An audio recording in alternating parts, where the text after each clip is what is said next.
everyone, it is Nux, and we are back with a Sonic 2018 update. Basically, these are my little update videos that give brief thoughts on things going on in Sonic lately, and all that sort of stuff. You already know how these work. So today, we're just gonna cherry pick a couple of variety of topics. There's no specific topic to this video I'm really going crazy over to cover, but these are just some small topics that I want to put together in this one video so that I can keep you guys updated on some of my thoughts on Sonic as of recent. So the first thing I want to talk about is my last video, which is Sonic Fear of the Future. I'm very happy with the response to that video. I thought the support for it was really good. I want to thank you guys for your likes, your comments, all that sort of stuff. All that was really motivating to see when it came to Sonic. And it's stuff like that that really wants me to talk more about Sonic in the future, despite my very negative feelings with the franchise as of recent. So good stuff. But what I want to address in this video is some misconceptions I felt were in that video. I want to talk about some things that I felt some people were upset, and maybe it was due to how I didn't get that across clearly, and some other things I just think are really dumb. So this one misconception that I want to address is the thing of where, oh, well, how can you acknowledge all this stuff about Classic Sonic, but you're over here praising Mania? Like, you were talking all this good stuff with Mania. You're a hypocrite. How can you be this person against Classic Sonic if you're acknowledging Mania was a good game and it's better than Forces and blah, blah, blah, all that garbage? And essentially what I want to do is explain the deal with all that. So, as I explained in my Sonic Mania video, the reason why I like Mania is it is generally a really fun game to play in a good game. What blew my expectations off for Mania is that it wasn't just a typical 2D Sonic game. It did things that generally improve the 2D Sonic formula. You had the open world design of Sonic CD that I always did like about that game, but CD's biggest flaw was that it had this horrible level design structure that was very pinball-like and very random, and it was just really annoying. But with Mania, what it did was it took that open design and it designed it a lot more smarter, a lot more smoother, and things like that I really enjoyed. It was a fresh concept for a 2D game after playing loads and loads of 2D games that kind of just feel the same and feel like the same left to right obstacle course. Mania really did spice it up in some really interesting ways, and that's the reason why I'm a big fan of Mania despite my gripes with that game. Yes, I still don't like the nostalgia. I still don't like the story, really, and the connection that they had to make it to Forces. There are still things of Mania I generally do not like. But for the most part, I really did enjoy Mania because it was overall a really good game. That's something you cannot deny. And I feel the thing with hardcore modern or adventure fans, what they don't get is that I'm a general fan of Sonic. I don't split Sonic into these dumb categories that shouldn't be a thing and that, you know, divide Sonic into these stupid pillars when necessarily I just like Sonic overall. And when it comes to both 2D and 3D Sonic, obviously I have preferences in both. So Mania was a good 2D Sonic game in my opinion. Yeah, it's not a 3D game. Yeah, it wasn't perfect, but that's why I think it was generally a good game. With Forces, it was disappointing on every front. Like, it was not a good 3D game. It was not a good 2D game. It had some of the worst 2D in the series. It was just a big mess of a game in every way, and that's the reason why I don't like Forces. Forces almost did nothing right. But the story, yeah, the story was garbage. I really don't care for Forces. I made that clear in my video that I think it's about a D tier game. Like, it's not the worst Sonic game ever, but it's just not a good game. And I don't understand why it is so hard for modern fans to understand that. You could be getting so much better games. You don't have to damage control the current direction of modern Sonic just because you're afraid of what Classic Sonic could do to the series. Like, I understand the Classic Sonic thing is a big problem, but just because I take the time to acknowledge the good elements of it doesn't mean I'm suddenly for Classic Sonic or against Classic Sonic. Like, I feel like I don't understand why it's so hard for this community to understand things like that. I'm not leaning towards one side, I just have general opinions, whether it be 2D, 3D, modern, classic, that go across the entire spectrum. But yeah, I basically just wanted to clear that off my chest. I'm not for one side when it comes to the big Sonic split and all that craziness. I just want generally Sonic to improve as a franchise overall. Yes, I do care about story in Sonic. Yes, I do care about originality in Sonic. And just because I praise the good elements of Mania doesn't mean that's all out of the window. Alright, glad I was able to clear that up, and I'm pretty much done with all that. But next, let's get to our next topic. So the next topic I want to talk about is about the sales figures for Mania and Forces. We finally got those after Sega constantly kept dodging it. We finally got some hard figures on how these games did. And it looks about like Mania and Forces were both able to get over the 1 million mark, which pretty much is what I predicted. It'd be in between 1 to 2 million.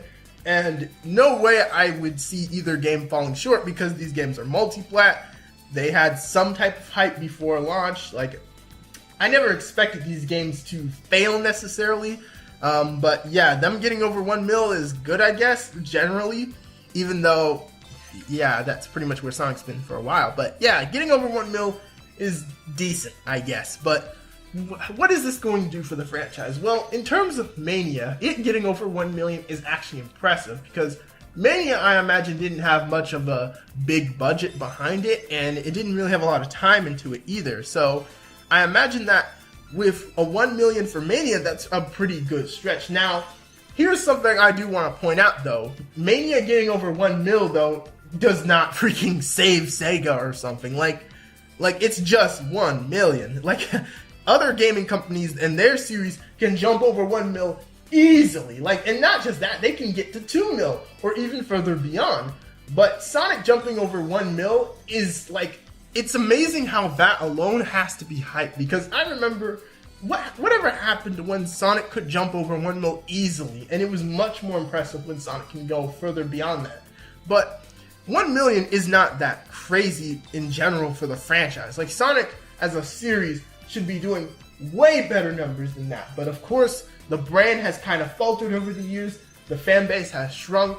So thus, these sales, it makes sense. And for Mania, again, it is good sales numbers for Mania at least, because it is a smaller project.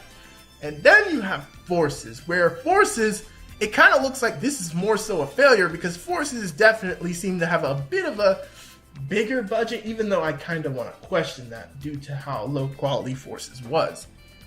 But yeah, just overall, the sales of these games are just alright. It's whatever, but it's not mind-blowing like some people are hyping them to be. Oh, but Forces did maybe a little slightly better than Mania? Like, who honestly cares? They both just did just barely above 1 mil. Like, it's about the same number or whatever, so yeah, I'm just glad in a way that it kind of went this way, because this is kind of a more neutral way. Like, I think it would have been disastrous if one game, like, completely blew the other out of the water, and one just completely tanked and the other just failed, because it would have just added more fuel to the stupid classic versus modern war, and God knows we need more fuel to that. Alright, so let's move on to our next topic. So our next topic is essentially just going to be a little more of a shorter one. It's basically just some comments on an interview Sega had recently that talked about the future of Sonic as of late. And essentially what it basically confirms is something that I stated in one of my previous videos, in that essentially Sega and Sonic Team kind of don't really have an idea of where they want to go with Sonic right now. Like, generally they probably have already some ideas, but they generally don't know where to take the modern current direction of the series. Like, yeah, Sonic Mania did good and all that, and they're probably going to still stick to their nostalgia cards while it still hasn't run old, but essentially they have no idea what to do with Sonic. And again, as I pointed out, it's stuff like that that kind of just shows why I have such a negative feeling with the franchise as of late. Sega and Sonic Team have no idea what they're doing. The fan base is more confused and dried out than ever. They're not doing a good job of supplementing the fans and all that stuff, and it's stuff like that that really drives those negative feelings of Sonic into the ground. Alright, and I guess they also threw in some comments about the Sonic movie, which there's a reason why I haven't really talked about that much on this channel. Essentially, I think that movie is dead on arrival. Like, I'm not going to go into specific details for very specific reasons, but essentially, to keep it short and sweet, just everything I've heard about this Sonic the Hedgehog movie already is making it sound like a disaster. Like, just do some basic research and hear some of the things about this movie, such as the filming location switching, the casting, stuff of like that. And it's just giving me nothing but bad vibes. And unless they cancel it or completely overhaul the movie, this movie is dead on arrival. And when it does arrive, interesting things will happen. Alright, and now we finally get into my final topic for today that I wanted to cover in this Sonic 2018 update, being the upcoming Sonic Racing game spin-off, which is known as Team Sonic Racing. Now, this game, it had been teased. It was teased at South by Southwest, and, you know, there were teaser images dropped for it, but essentially it got a full blown-out reveal, not by Sega, but by Walmart. Walmart straight up leaked everything about the game. They leaked the information, they leaked screenshots, they leaked the game case cover, like they leaked everything. It was a complete disaster. I don't know what it is with Sega and Sonic and leaks recently, but they gotta get that under control. But anyway, yeah, Team Sonic Racing. So what do I think about this? Now, as you know, I've always wanted Sonic spin-offs to kind of go a new direction, a more creative direction where they're really more fun again. Like, Sonic isn't the only series that has this problem as of recent with their spin-offs, but when it comes to Sonic especially, a lot of the spin-offs are definitely falling in quality with the few ones we do get. Riders as a series kind of just fell into the ground, and we haven't heard anything about that since. It's possible that that series is dead due to how terrible Free Riders was. And I don't know how to feel about Team Sonic Racing. It's a mixed bag for me. One thing that makes me have a little confidence in Team Sonic Racing is I think it could possibly be developed by the studio that did the Sega All-Star Racing games. And those are generally really good games. And if it is being done by that team, I expect the gameplay to at least be really good quality. And I think the stages and stuff will look really good. So in terms of all that, I think it'll be really good. But in terms of everything else, I am not sure how to feel. The leak that Walmart had did give us some other information, but that information just kind of adds on to my fears with this game. So first, we have the online multiplayer and local co-op. It's all okay stuff, like 12 races per race, 4-player split screen, offline, online, blah, blah, blah. Standard stuff for a racing game. What kind of bothers me, though, is if you go down a little, you'll see stuff like the Wisp. Because, of course, we have to have the Wisp in this game and be the main items. I wish Sonic Team was as passionate about Sonic as Iizuka or whoever is passionate about these gosh dang Wisp. Good lord, I can't stand these things. Like, as power-ups, okay, they just reoccur as power-ups, so it's not as a bother, but like, oh, anyway. The game will have an adventure mode, which is also kind of just, because like, again, the last racing Sonic story I can think of that we had was Sonic Free Riders, and Free Riders had one of the worst Sonic stories ever, because essentially what Sonic Free Riders story was that it was Sonic Heroes in a way, except everyone is a jerk and everyone acts stupid, and it was horrible story. I can't even stress that enough. But yeah, the fact that this may have an adventure mode with a story and the characters talking, it's just, and again, I support story in Sonic, but I cannot stand Sega's half-baked poor execution of story in Sonic. And knowing that this is another Sonic racing game, I have a very bad feeling they haven't learned their lessons from Sonic Free Riders, and the story could potentially be as disastrous as that.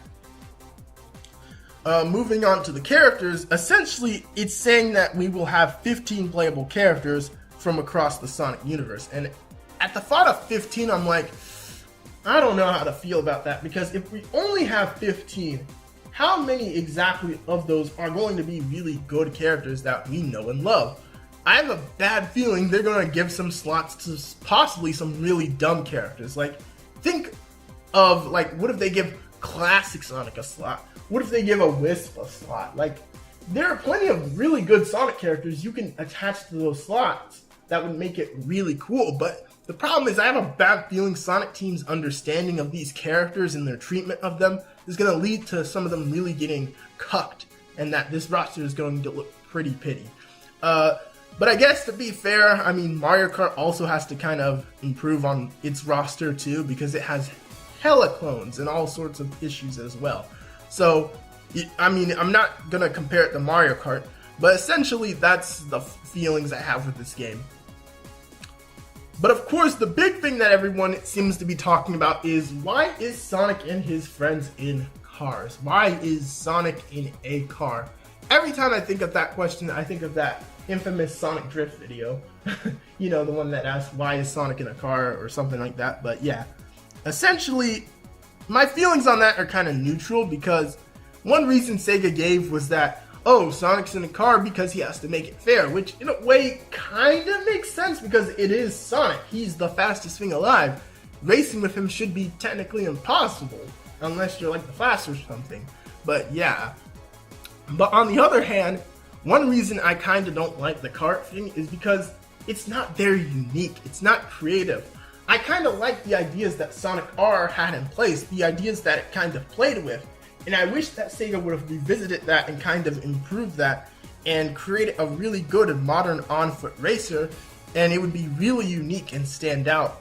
But I have a feeling they most likely went with a kart racer because it's pretty safe. You have developers who know how to do kart racers on it, and yeah, they haven't really made an on-foot racer in a while, so I imagine that this was just the safest bet, and they took the safest bet, of course, because they can't really afford to take risk at this point. Risk.